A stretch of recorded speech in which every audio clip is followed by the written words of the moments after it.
temps sur le Mississippi, le Brightfield, un cargo de 220 mètres de long, fait route vers le golfe du Mexique.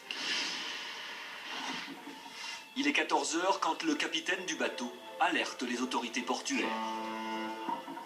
Ici le commandant Davison, nous n'avons plus de moteur, évacuez les quais. Le cargo n'a plus de frein, les commandes ne répondent plus. Le port de la Nouvelle-Orléans n'est qu'à quelques mètres de là.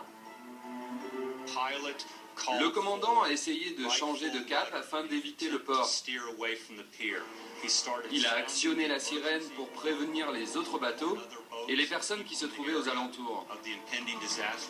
70 000 tonnes incontrôlables se dirigent vers les quais. Il faut que les gens évacuent le quai, vite, dites aux gens de s'en aller.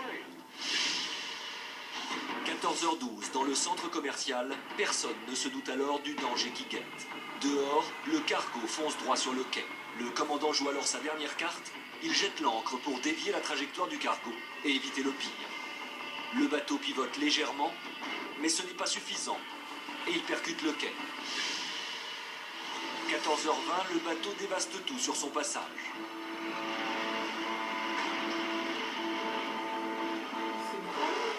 J'étais sur le pont du casino. C'était l'horreur sur le quai. Il y avait une femme et sa fille qui marchaient. Elles ne voyaient pas que le cargo leur fonçait dessus. C'est seulement 10 secondes avant la collision qu'elles se sont mises à courir. Rien ne semble pouvoir arrêter la machine infernale. Le cargo a déjà franchi 18 mètres sur le quai en béton. Et il ne s'arrête pas là. Il poursuit son chemin et défonce littéralement les murs du grand magasin. La panique s'empare de la foule. On entendait des gens hurler « Sortez, sortez !» Et là, je me suis dit « Oh mon Dieu, une bombe !» À l'intérieur du Riverwalk, la confusion est à la hauteur de la catastrophe totale.